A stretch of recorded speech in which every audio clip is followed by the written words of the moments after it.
Bon allez, je vous propose d'ouvrir cette séance du Conseil communautaire de l'agglomération du Grand Axe du 3 juin 2025 en désignant une secrétaire de séance, Guylaine Dutoya, pour son retour, a signifié qu'elle serait d'accord. Ah oui, elle avait été remplacée, mais elle tient à reprendre ce poste important. Et donc je te propose, Guylaine, de commencer en faisant l'appel des personnes présentes. Bien, merci. Bonsoir tout le monde. Donc oui, je suis revenue. Véronique Audouy est absente et me donne pouvoir, hein, Guylaine Dutoya donc. Jean-Marie Abadi, Guylaine Dutoya, Julienne Dubois, Martine de Dieu, Grégory Randé, Sarah Péchaudral d'Ourton s'est croisée. On a changé de place en plus, voilà. Pascal Dagès. Et là, Marie-Constance Loubert-Berthelon a donné pouvoir à Vincent Morat. Amine Bédalia-Bouche est là. Marilène Hainaut, je l'ai vue. Guillaume Lossu aussi. Martine Héridia également. Alexis Hara est absent et a donné pouvoir à Martine Héridia. Martine Labarchède. Julien Relot est absent et a donné pouvoir à Guillaume Lossu. Florence Pessal. Vincent Morat. Isabelle Rabot-Favreau, Pierre Stétin, Philippe Castel, Pascal Lavigne, Serge Pomarès, il ne devrait pas tarder, et on surveillera son arrivée puisqu'il a aussi le pouvoir de Gloria Dorval. Sophie Rigoyenne, Jean Soublin,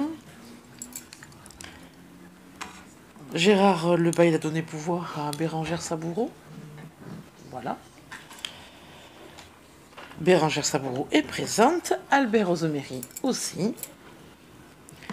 Philippe Lafitte est absent et donne pouvoir à Chantal Fraisse. Chantal Fraisse est donc présente. Hervé Darigade. Et Caroline G est absente. Et c'est Hervé qui a le pouvoir de Caroline. Christian Carrère est présent. Julien Bazus est là, Sylvie Péducas également. Jean Lavielle est absent et donne pouvoir à Christine Béris. Martine Gaille, elle arrive. Bon, donc on surveillera son arrivée aussi.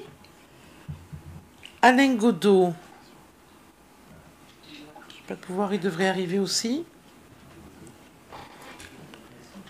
Christine Béris est là. André Humeau également. Catherine Favard n'est pas arrivée non plus. Catherine Rabat est présente.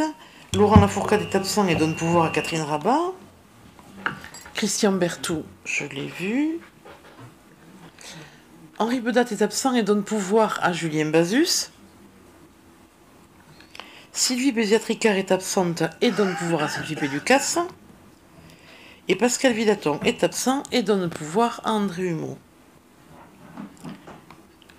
Alain Bergeras est absent et donne pouvoir à Corinne Laporte. Corinne Laporte est présente. Philippe Delmont est présent. Bernard Languader également. Hikmat Chahine est présent. Alain Dubourdieu aussi. Et Thierry Bourdillas n'est pas là. Donc, si je ne m'abuse, on attend l'arrivée de 4 personnes. Hein. Serge Pomarès, Martine Gaille, Alain Godot et Catherine Favard. Les autres absents. Et Thierry Bourdillas. D'accord. Et il n'a pas donné de pouvoir ou il n'a pas de personne qui siège, sa suppléante. Donc lui, il sera absent. On l'attend pas, quoi. A priori, je l'ai croisé ce matin et il ne pensait pas pouvoir être là. Où ça? Bon, on part comme ça et puis on notera les arrivées parce qu'effectivement, je crois qu'il y a, je le redis, hein, il y a quelques ralentissements ici ou là. Nous saluons et remercions notre trésorière principale, Madame Isabelle Saor, pour sa présence lors de ce conseil, puisque nous examinerons les comptes de gestion et comptes administratifs. Donc merci Madame pour votre présence. Vous avez reçu les actes pris en vertu des délégations qui m'ont été confiées. Est-ce que ces actes appellent des questions? S'il n'y en a pas, on va passer au procès verbal de la séance du 21 mai 2025 que vous avez aussi reçu. Est-il des questions, des observations sur ce procès verbal? S'il n'y en a pas, je vous propose de voter pour son approbation. Le vote est ouvert.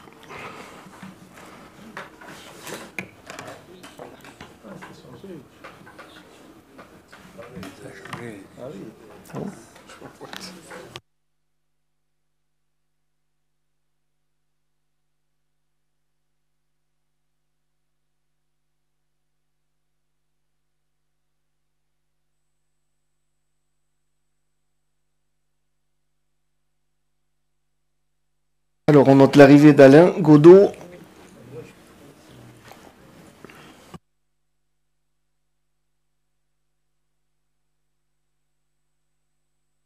Chantal, tu as le pouvoir de Philippe. T'as pas voté pour lui, là. Voilà. Du coup, c'est un... On va pouvoir clore le vote. Le vote est clos et le procès verbal est adopté à l'unanimité des votants, soit 50 personnes. Je vous remercie. Une dernière information avant de commencer et prendre le premier point à l'ordre du jour, puisque nous avons reçu en mairie de Dax 2 démissions du conseil municipal, les démissions d'Axel Verdière-Bargaoui et d'Yves Loumet, qui du coup en conséquence ont aussi démissionné automatiquement du conseil communautaire. Donc leur remplaçant par ordre d'élection dans la liste et de personnes fléchées siégeront lors du prochain conseil communautaire, puisqu'ils seront convoqués à cette fin. Il s'agirait notamment, à moins que s'ils acceptent, de Viviane Loumé-Sexo et de Bruno Janot. Et on note l'arrivée de Serge Pourmarès. Je vous propose maintenant de passer au premier point de notre ordre du jour, qui concerne justement l'approbation des comptes de gestion de l'exercice 2024. Je laisse la parole à Hikmat Chahine. Bonsoir à toutes et à tous. Donc, premier point, c'est de se prononcer sur l'exécution de la tenue des comptes de Madame la receveur de services de gestion comptable, donc de Dax. Et les comptes sont tous concordants avec les comptes administratifs d'année 2024. Et on va vous proposer, donc c'est un problème purement technique, on vous propose dans ce cadre de les adopter. Donc là, les comptes, est-ce que vous avez des questions? Pas de questions. Donc s'il n'y a pas de questions, donc on propose au Conseil d'adopter les comptes de gestion de l'ensemble du budget de Madame le receveur de services de gestion comptable de Dax pour l'exercice 2024, dont les écritures sont identiques à celles des comptes administratifs de l'ensemble du budget de la communauté d'agglomération pour l'année 2024. Merci, on va passer au vote. Le vote est ouvert.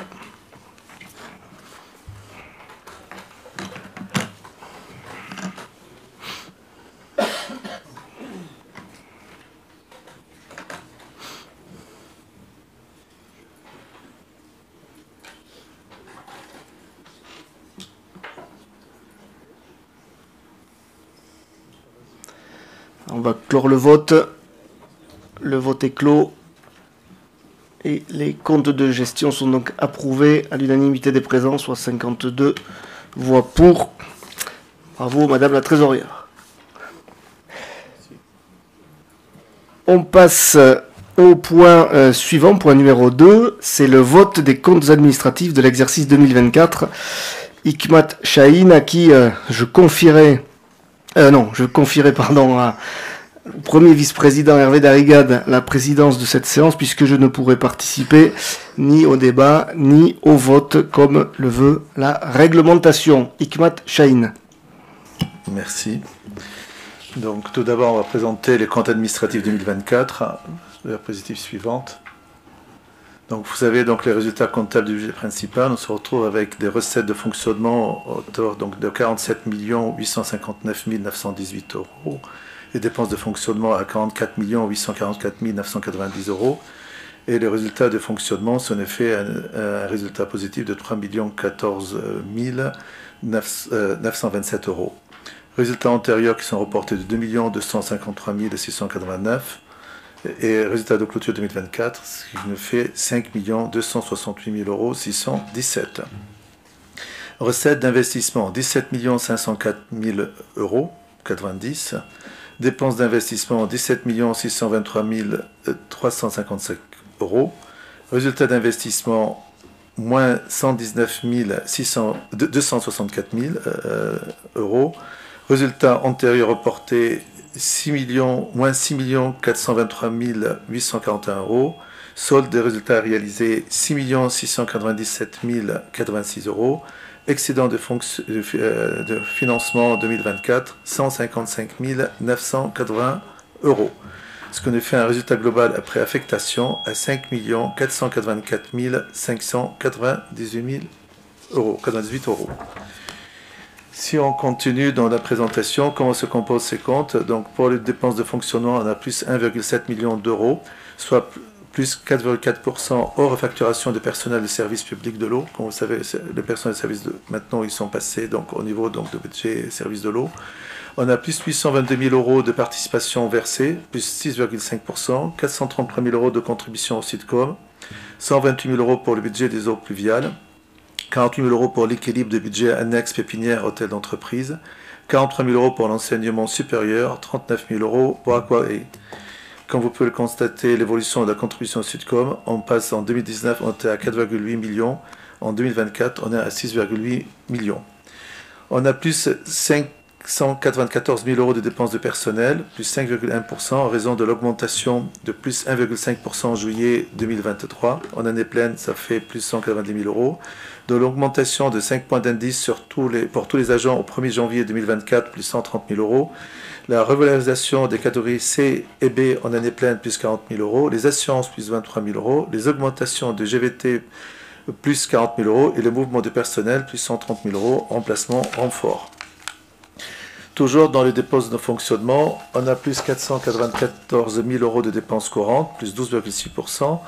On a 110 000 euros d'élimination des pneus, c'était donc des pneus qui dataient depuis pas mal de temps, qu'on les a éliminés, plus 63 000 euros de charges de copropriété, il y a un reliquat 2023-2024, plus 46 000 euros d'assurance, plus 43 000 euros de fourniture pour entretien de voirie, plus 33 000 euros de maintenance, plus 31 000 euros de carburant, plus 29 000 euros de prestations d'entretien et réparation du matériel, plus 27 000 euros d'honoraires pour enquête publique et système d'endiguement, plus 24 000 euros d'entretien ZAE communautaire, hors budget annexe, plus 20 000 euros du budget mi-parcours du PCAET, plus 18 000 euros de participation à une étude pélothérapie, plus 126 000 euros d'intérêt de la dette, plus 12,1% malgré la baisse de long cours.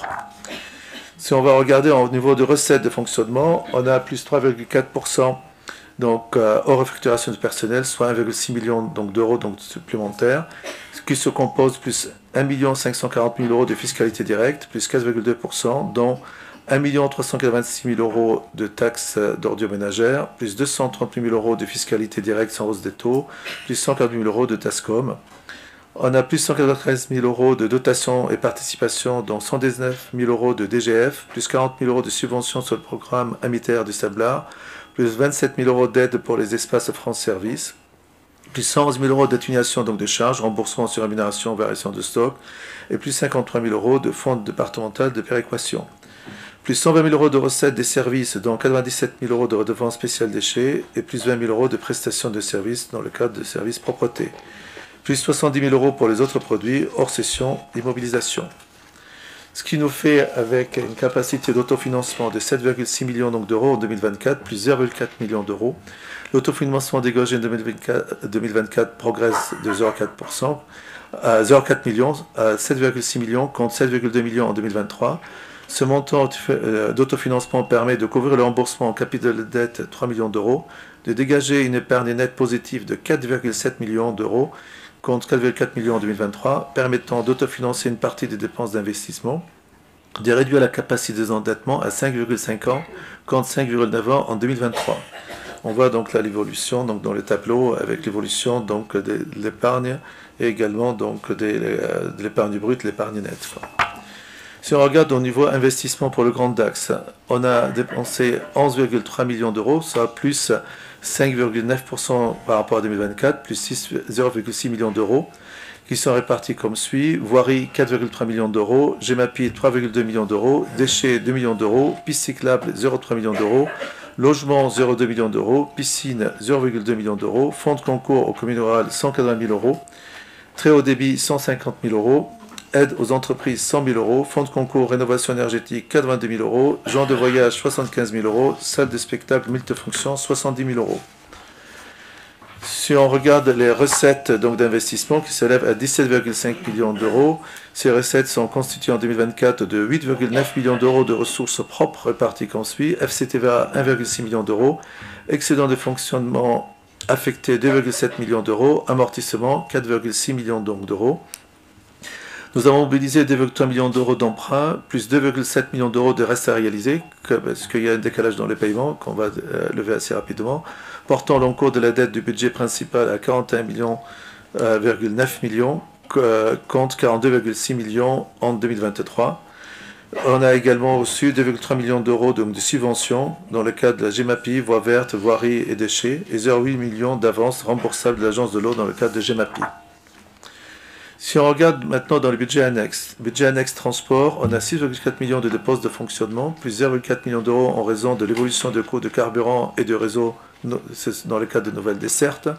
On a 7,5 millions d'euros de recettes de fonctionnement, plus 0,6, avec des recettes de billettique 594 000 euros, dont bus feria 291 000 euros, des recettes liées au transport scolaire 901 000 euros, dont 733 000 euros de la région et 168 000 euros du département. Le versement mobilité à hauteur de 6 millions d'euros, plus 0,6 millions d'euros.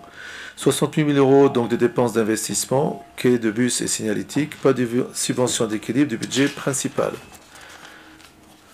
Dans le cas du budget annexe pépinière d'entreprise, il y a des charges de fonctionnement donc de 1,1 million d'euros en hausse de 87 000 euros, plus 34 000 euros sur l'enseignement supérieur, plus 53 000 euros sur le développement économique. Des recettes de fonctionnement de 1,3 million d'euros en hausse de 79 000 euros, dont une subvention d'équilibre du budget principal en hausse de 54 000 euros, soit 1 120 000 euros.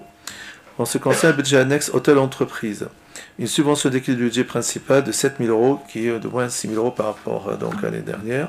Le budget annexe à les actes de la gare, des charges de fonctionnement en baisse de moins 5 000 euros, des cessions de fonciers reportées sur 2025, 170 000 euros, un déficit restant à financer à hauteur de 2 900 000 euros et un encours donc, de la dette au 31/12/2024 à 0,9 millions d'euros. Le budget annexe des aides à eux, des dépenses d'aménagement et d'entretien à hauteur de 124 000 euros, dont 94 000 euros sur les aides à eux de Naros 2 et 19 000 euros sur la zone de Tétieux, des cessions à hauteur de 344 000 euros contre 354 000 euros en 2023, les cessions concernent les aides à eux de Tétieux et Bénesse-le-Dex, les déficits cumulés à hauteur de 1 million d'euros à fin 2024, clôture du budget ZAE de Bénesse-le-Dex avec un excédent de 26 000 euros repris au budget principal de 2025. Si on regarde maintenant le budget annexe Aquae, des dépenses de fonctionnement de 1,5 million d'euros en hausse de 93 000 euros avec une hausse du coût de l'entretien des terrains plus 28 000 euros, des contrats de maintenance plus 13 000 euros, de l'eau plus 12 000 euros, de l'assurance plus 10 000 euros, mais une baisse de coût de l'énergie moins 26 000 euros. Les dépenses de personnel s'élèvent à 732 000 euros, plus 68 000 euros, dont plus 30 000 euros de remboursement de personnel au budget principal. Les recettes en hausse, avec hors subvention d'équilibre, s'élèvent à 506 000 euros, plus 67 000 euros. Les subventions d'équilibre du budget principal est de 989 000 euros pour 2024, contre 949 000 euros en 2023. Si on regarde le budget annexe eau potable et assainissement, un autofinancement brut de 3,4 millions d'euros, de 1,3 million d'euros pour l'eau potable et 2,1 millions d'euros pour l'assainissement, avec une évolution des tarifs de plus 1,21%. Le remboursement en capital des emprunts, 335 000 euros pour l'assainissement et l'eau potable, est couvert soit une épargne nette de 3,1 millions d'euros. des dépenses d'équipement à hauteur de 4,9 millions d'euros, dont 1,2 million d'euros pour l'eau potable et 3,8 millions d'euros pour l'assainissement financé sans emprunt. Les budgets eau potable et assainissement ont par ailleurs bénéficié d'une avance remboursable à hauteur de 1,3 million d'euros de l'Agence de l'eau et de la subvention pour 0,7 million d'euros. Si on regarde maintenant le budget des eaux pluviales, des dépenses de fonctionnement de 319 000 euros plus 31 000 euros, dont 172 000 euros de charges de personnel, soit plus 13 000 euros, 52 000 euros d'entretien et réparation donc des réseaux, moins 21 000 euros, 53 000 euros d'électricité, plus 21 000 euros, et 14 000 euros d'intérêt, plus 7 000 euros. Le recette de fonctionnement est essentiellement assuré par la subvention du budget principal issu des attributions de compensation des communes. Pour l'année 2024 était de 744 000 euros. Des travaux à hauteur de 2 millions d'euros. Les recettes d'investissement s'élèvent à 1,5 million d'euros. FCTVA, subvention, excédent de fonctionnement capitalisé, avance remboursable de l'Agence de l'eau. Un emprunt a été mobilisé en 2024 à hauteur de 1,8 million d'euros pour financer les travaux en cours et le déficit de 2023, 0,8 million d'euros. On arrive à la fin. Ce qu'il faut retenir en synthèse, un autofinancement de 7,6 millions d'euros au budget principal en hausse de 0,4 millions d'euros avec une capacité de désendettement à 5,5 ans contre 5,9 ans en 2023, 18,5 millions d'euros d'investissement tout budget confondu, eau potable, assainissement 4,9 millions d'euros, voirie 4,4 millions d'euros, GEMAPI 3,2 millions d'euros, déchets 2 millions d'euros, eau pluviale 2 millions d'euros, piste cyclable 0,3 millions d'euros, fonds de concours commune 0,3 millions d'euros, logement 0,2 millions d'euros, aide aux entreprises 0,1 million d'euros. Un recours à l'emprunt à hauteur de 4,1 millions d'euros, dont 2,3 millions d'euros au budget principal, soit une dette totale de 52,7 millions d'euros, 52,6 millions d'euros fin 2023, dont 41,9 millions d'euros au budget principal, contre 42,6 millions fin 2023. Et on termine par la synthèse chiffrée. Population INSEE 58 986 habitants. Budget consolidé dépenses 107 530 071. Dont fonctionnement 67 900 610 euros. Dont investissement 39 628 596. Budget consolidé recettes 107 017 121 000 et en fonctionnement 79 293 901, dans investissement 27 733 220 euros. Épargne brute 11 727 584 euros. Budget principal 7 610 604 euros. Épargne nette 7 700 676 euros. Budget principal 4 652 750 euros. Dette au 31/12/2024 hors emprunt relais 52 664 152 euros. Et le budget principal 41 898 298 euros. Capacité de désendettement au 31/12/2024 4,5 ans. Budget principal 5,5 ans. Et voilà.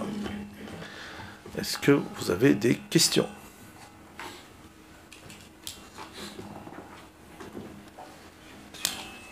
Oui, je vais Malzus.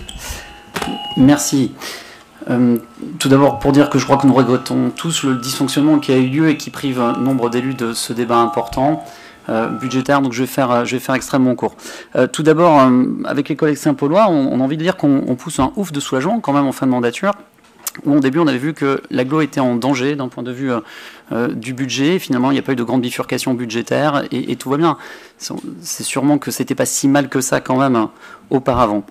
Alors monsieur le vice-président, vous nous dites souvent qu'on fait des efforts de gestion qui permettent de dégager des marges de manœuvre. Quand on prend un petit peu de recul aussi par rapport à tout ça, on se rend compte finalement c'est plutôt une contraction, voire parfois un rognage du service public qui est rendu à la population, avec des éléments en baisse dans certains compartiments du jeu. Bon, on a déjà parlé lors du budget, je ne reviendrai pas dessus. C'est intéressant de voir également l'évolution de la trajectoire du 0,12, où lorsqu'on neutralise les vases communicants, des transferts sur l'assainissement ou autres, etc., on a une courbe qui ne suit pas en fait l'évolution des charges naturelles et ça peut questionner sur l'évolution des postes à l'agglomération. Et puis nous avons les sujets traditionnels saint-paulois, j'ai envie de dire, autour des déchets. Il aura fallu attendre 4 ans pour avoir le déploiement de pointeries supplémentaires hors opération privée. On a toujours ce sujet des voiries. On le sait, nous ne sommes pas d'accord sur ce sujet où nous souhaitons faire appel au fonds de concours pour pouvoir faire plus de voiries à Saint-Paul-et-Dax. D'ailleurs, il est intéressant de voir que l'évolution de la somme allouée au PPI à Saint-Paul-et-Dax suit la trajectoire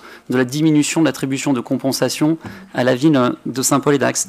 On a le sujet des gens du voyage, dont on a parlé la dernière fois, qui n'est pas traité également.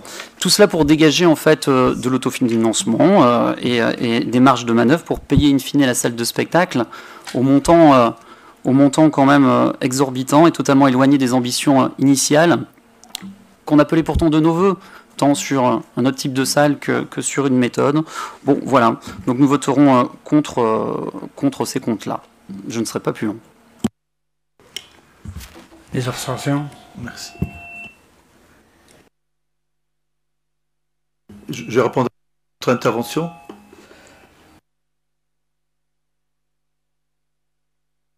S'il n'y a pas d'intervention, je réponds, je me permets de rappeler à M. Vazus, c'est que premièrement, ce sont les comptes administratifs. Les comptes sont bien réels, les efforts de gestion étaient bien réels, les investissements continuent à augmenter au sein de l'agglomération, les personnels, on les a accompagnés correctement. Donc là, on a suivi tout ce qu'il fallait faire, et même au-delà de ce qui a été donc là demandé. Donc le personnel, ils ont fait un service qui est énorme pour l'agglomération, ils ont fait un effort dans la gestion. Aujourd'hui, on n'a pas dégradé le service pour la population, je suis désolé, puisqu'on a renforcé à tous les endroits, le budget de fonctionnement continue à fonctionner, l'agglomération continue à gérer à tous les niveaux, que ce soit au niveau du CAS, au niveau donc, de l'activité au quotidien. La voirie continue, le fonctionnement continue, le service ADS continue.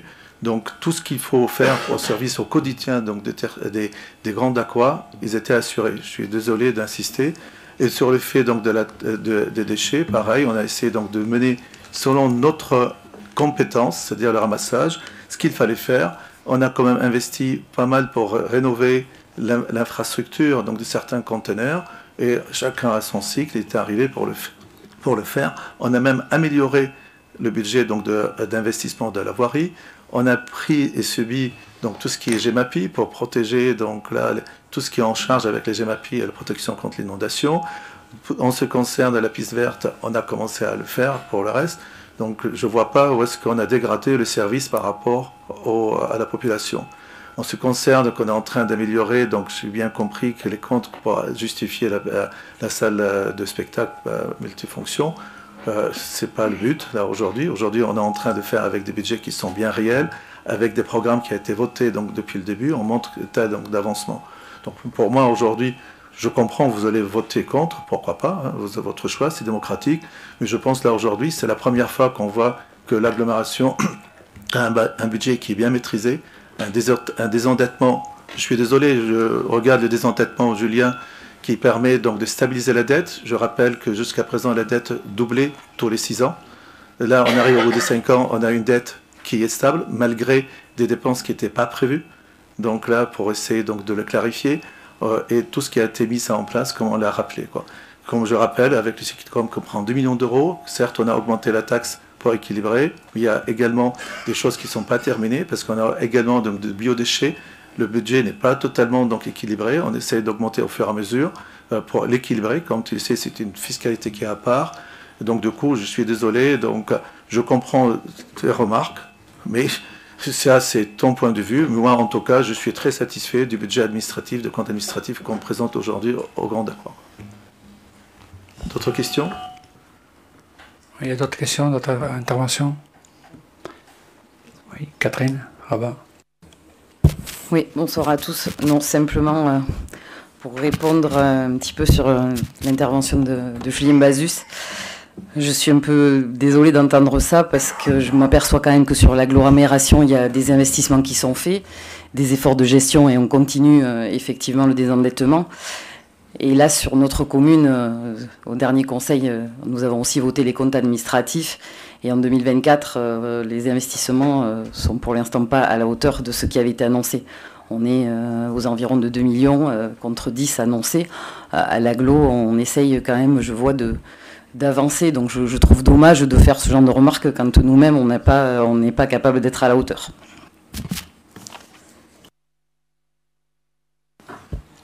Oui, Julien Bazus, vous voulez répondre? Nous ne sommes jamais déçus par les interventions de Madame Rabat, bien évidemment, qui font le plaisir du public, j'ai envie de dire, et désormais chacun s'en est rendu compte.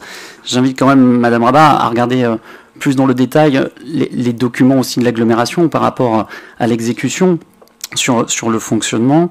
On vous l'a déjà dit, pour le budget de tout malin. Bien évidemment, on affecte les sommes, et quand on ne sont pas engagés, parce que pourquoi ? Il y a des éléments, bon, je ne savais pas qu'on rentrait dans la technique aujourd'hui, mais lorsque vous ne les affectez pas, vous êtes obligé de transférer le fonctionnement vers l'investissement. Or, à Saint-Paul, on veut se garder des marges de manœuvre. C'est pourquoi nous les affectons, mais qu'elles ne sont pas dépassées, pour pouvoir les réinjecter si nous le souhaitons. Donc, si vous ne souhaitez pas entendre ça, enfin, c'est pas grave. Les comptes sont très sains à Saint-Paul et Dax. Nous avons notre mode de fonctionnement. Cela vous plaît pas parce que vous avez dû rater. Je vois des gens qui sourient, mais enfin, vous avez dû rater la rénovation de la salle du Capote. Vous avez dû rater Jacques Prévert, vous avez dû rater le temps libre, vous avez dû rater les travaux d'amélioration qui sont engagés, le fait qu'on se supplée à l'agglo aussi sur certains investissements à l'image de la voie cyclable où d'un côté c'est financé et pas de l'autre, puisque nous avons parlé mercredi également, tout l'argent que nous injectons dans les écoles, dans nos services, sur la rénovation, etc. On ne doit pas habiter la même ville, mais chacun s'y est habitué désormais. On est sur le compte administratif du Grand Dax. Bon, on ne va pas polémiquer sur Saint-Paul et Dax. D'autres observations? Non. Comme le prévoit la loi, Monsieur le Président doit quitter la séance pour le vote des comptes administratifs. Je vous remercie. Alors, je vais passer au vote du compte administratif pour 2024. On va commencer par le vote du budget principal. Le vote est ouvert.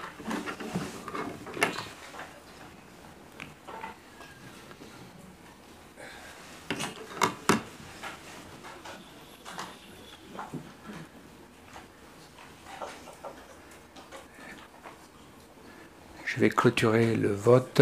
Le vote est clos. Le compte administratif du budget principal est adopté avec 31 voix pour et 20 contre et une abstention. On va passer au budget annexe pépinière entreprise. Le vote est ouvert.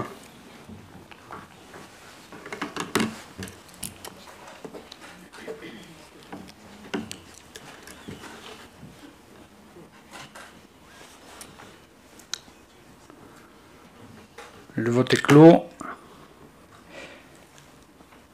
Le vote est adopté, le budget est à voter avec 52 voix pour. Nous allons passer au vote du budget annexe hôtel entreprise. Le vote est ouvert.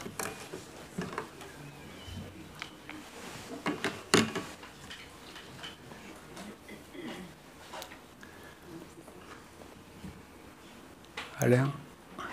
Le vote est clos. Le compte budget hôtel entreprise est adopté à 52 voix. Nous allons passer au budget annexe ZA du village entreprise 2. Le vote est ouvert.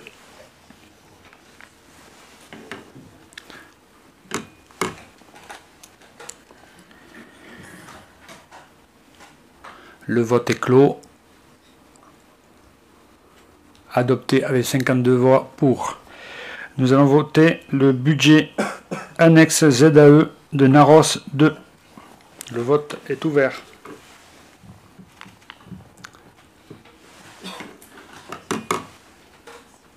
Le vote est clos.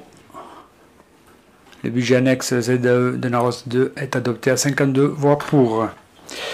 Nous allons passer au vote du budget annexe ZAC de la gare. Le vote est ouvert.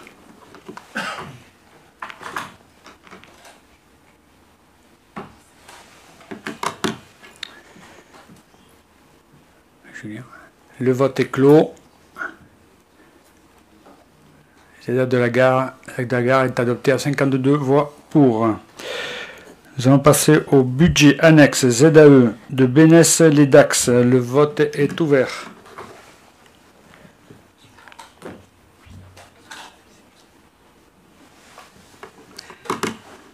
Le vote est clos. Budget annexe ZAE Bénesse-les-Dax est adopté à 52 voix pour. Nous allons passer au budget annexe ZAE de Téthieu. Le vote est ouvert.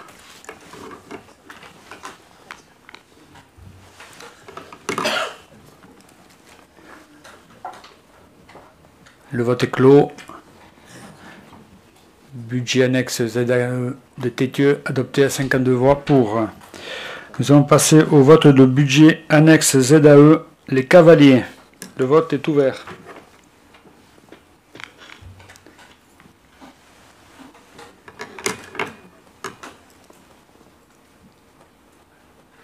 Le vote est clos.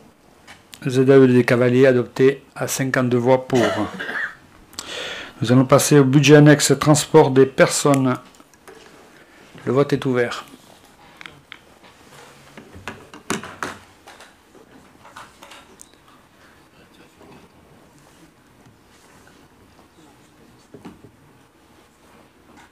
Le vote est clos. Transport des personnes, budget annexe, est voté à 52 voix pour. Nous allons passer au budget annexe centre aquatique communautaire. Le vote est ouvert.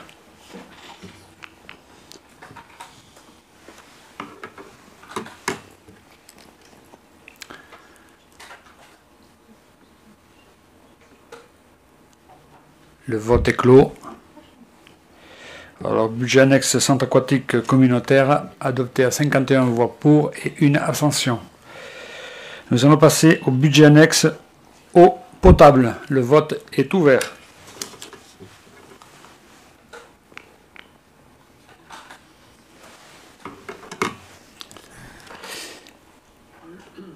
Le vote est clos. Vote budget annexe eau potable adopté à 52 voix pour.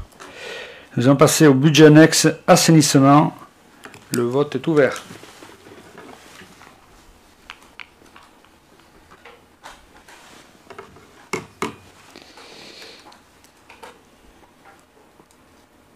Le vote est clos. Budget annexe assainissement adopté avec 52 voix pour. Et dernier budget, budget annexe eau pluviale. Le vote est ouvert.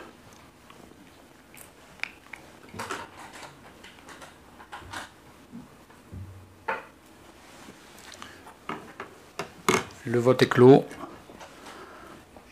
Budget annexe eau pluviale adopté à 51 voix pour et une abstention. Je vous remercie pour ces votes. Le président peut revenir.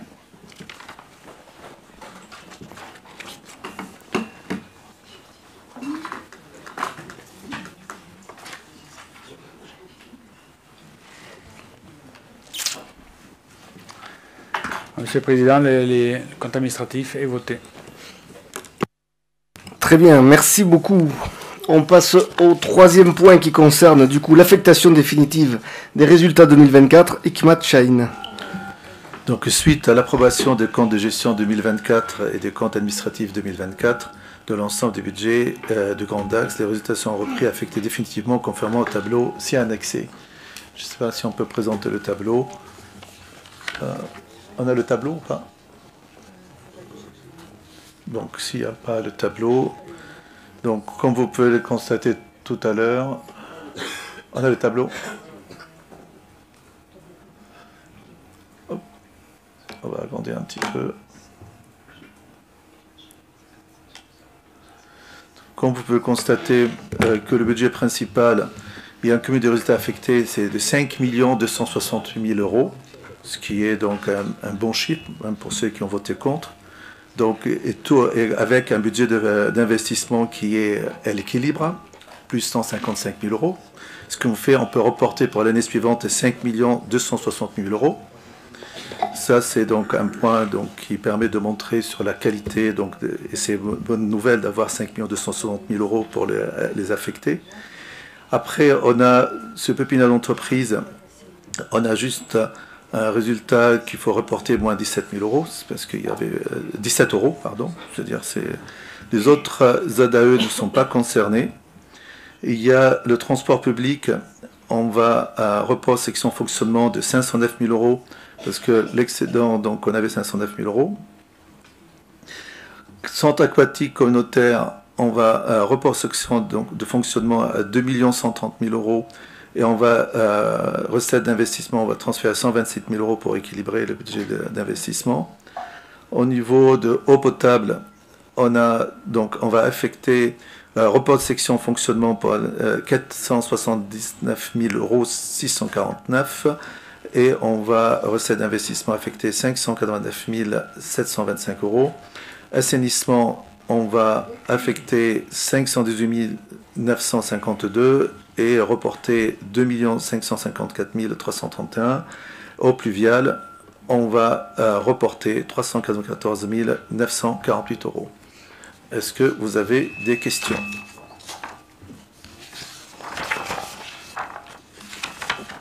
Il n'y a pas de questions.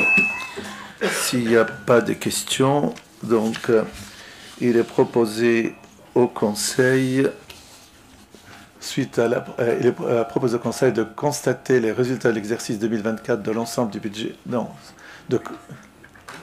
c'est ça, de constater les résultats 2024 de l'ensemble du budget du Grand Dax et décider de reprendre ces résultats 2024 et les affecter comme indiqué dans le tableau joint en annexe.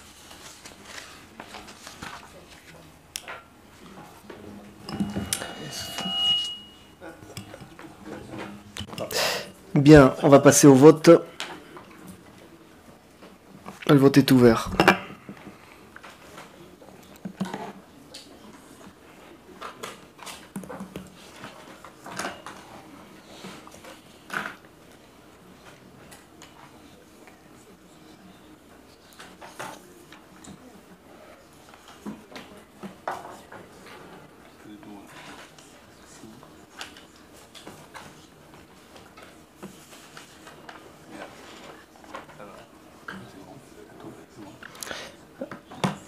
Non, Alexis Arras, il avait dû donner un... Alors, on va clore le vote. Le vote est clos. Et la délibération est donc adoptée avec 39 voix pour, 13 voix contre et une abstention. Je vous remercie. L'ordre du jour est épuisé. On peut lever la séance.